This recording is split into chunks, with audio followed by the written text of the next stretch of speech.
Hello and welcome back to Cryptolenium. Thanks for tuning in today. In today's episode, we'll be talking about the developing saga with FTX. Where is Sam? Who took the money? And how deep does this story really go? As we can see, FTX FTT token is not doing too well. You can still see the numbers on Binance, although data has been cut off through the FTX app, or the API. So there's no getting data from their exchange, which is pretty concerning at this point. I would not touch this with a 10-foot pole. So if you're thinking about making a quick bag, I would strongly advise against that, but that's not a financial advice. All right. So where is Sam? Well, breaking. SFB was seen with authorities in the Bahamas at the Albany Tower, which is where he lives. His father is seen with him. For those of you who don't know, his father is a lawyer waiting for photo evidence. Source, a reliable contact from the Bahamas by, not sure who this person is. I couldn't verify who the person was. Hasn't had a post in quite a few months. And as you can see, this was stated. Updates. This was about a few hours ago. They saw in the lobby of the Albany Marina Towers the police, the father, and Sam, and regulators. They have now left the premises. P.S. Sam lives on the third floor of the towers. This is confirmed by two verified sources. If anyone can share more info, hit this man up. Update. Allnick and somebody else have confirmed the above information in a comment. These people are legit AF, and so this has not been personally verified, but these people have been on this story for quite some time. I think 3 or 4 days straight. So take it for what it is. In another tweet, and after a lot of due diligence, many hours on Twitter Space, it was made that SBF is responsible for Luna, according to this individual. CZ knew this. SBF intentionally took down Three Arrows Capital. SBF moved users' funds from FTX to support Alameda post 3AC collapse. CZ approached SBF on this matter, but was ignored. CZ made a tweet as a last resort. Wendy Wang from Huobi.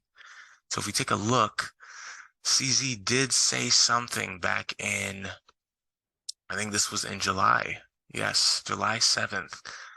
So we have a policy not to comment on competitors we call industry peers publicly.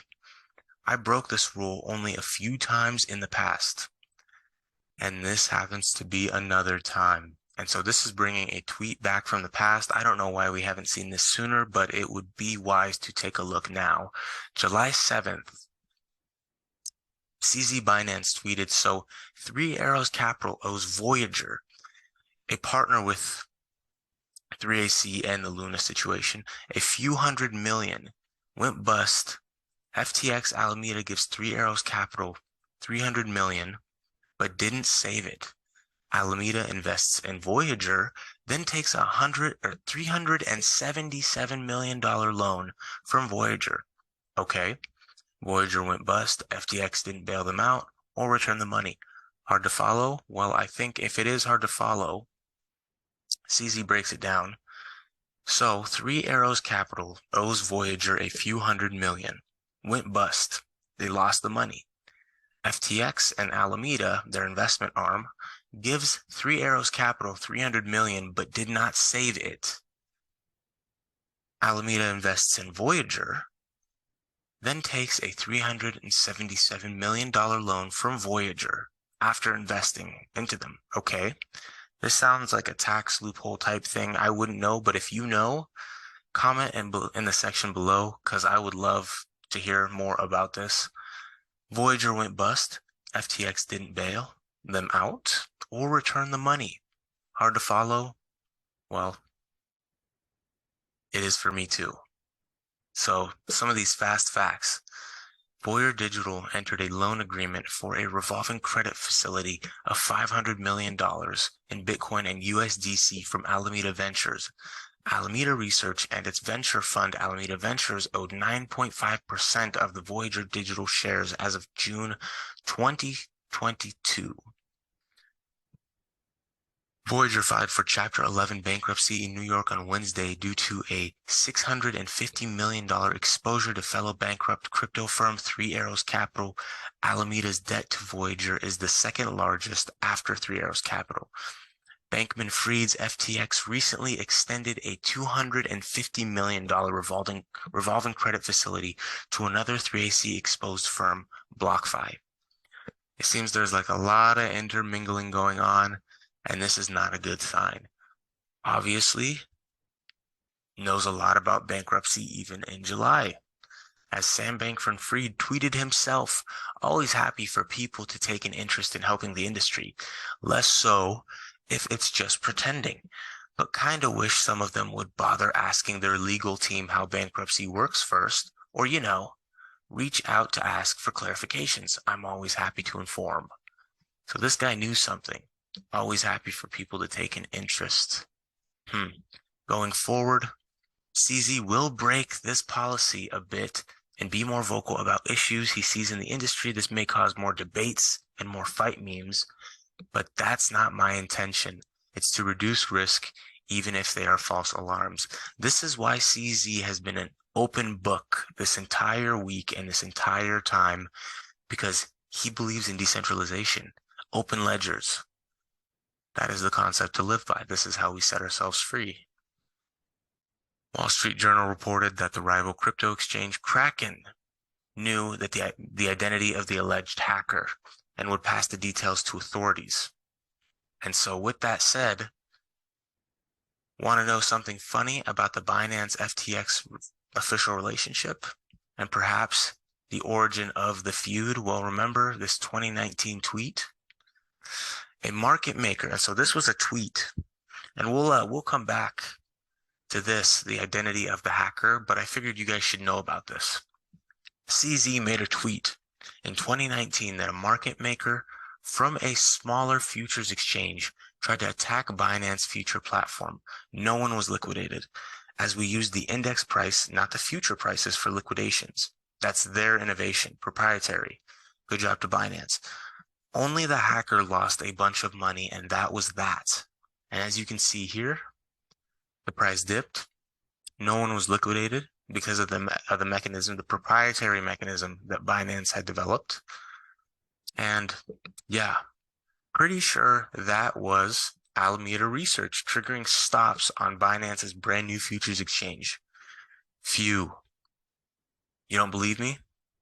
Hey, well, it turns out that this rare occasion you can trust but verify. So this is verified information, let me tell you. Until late 2019, IRC, Binance's API, had a leak. You could see everyone's private orders. You read that right. All of it. And it happens to the best of us. I told Binance, who fixed the bug without even a thank you, but not before enterprising individuals had grabbed the data. I think you're going to want to hear this data. On 15th of September 2019, you can see the same user market selling a large quantity and placing bids 30% below at the same time. Knowing this, I avoided working with Alameda over the years. I figured everyone should know now for the history books.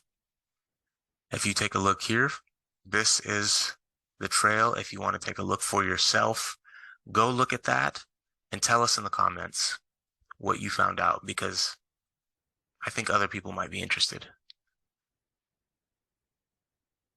Now, going back to the hacker and their identity, FTX hacker's identity discovered by Kraken exchange team. Now, if you want to know how this happened, the FTX hacker just funded his TRX wallet from Kraken, his Tron wallet, the same wallet that holds the stolen funds. So the guy that figured out a backdoor in FTX transferred funds from an exchange, a private exchange, a centralized exchange. This is not made up. This is crazy. And so Nick Persuco, the CSO of Kraken, tweeted just an hour ago in response to Mario Nawfal, the man that was tweeting in the previous tweets that we were reading, that the Kraken team now knows the identity of the user that hacked FTX. Apparently, the same wallet that holds the stolen funds. This means that Kraken should have enough information to track down this individual or individuals together with law. If it's Sam, this is basically him not caring. It's a suicide mission. And last but not least, Ben Armstrong, BitBoy Crypto, gotta give him a shout out. FTX and Alameda had a fail-safe in case authorities were ever onto them. The hack last night was an internal system meant to delete data and evidence. Fortunately, even without specifics, I alone have enough to send Carolyn, Gary Wang, Dan Friedberg, and SBF to prison for life. That is a bold statement from a man with many, many followers. So, like all of us, I will be following this saga and I will be posting it for you all. Thanks for tuning in. I hope everyone is well out there, and I'll catch you on the next episode. Please like and subscribe, and have a good night.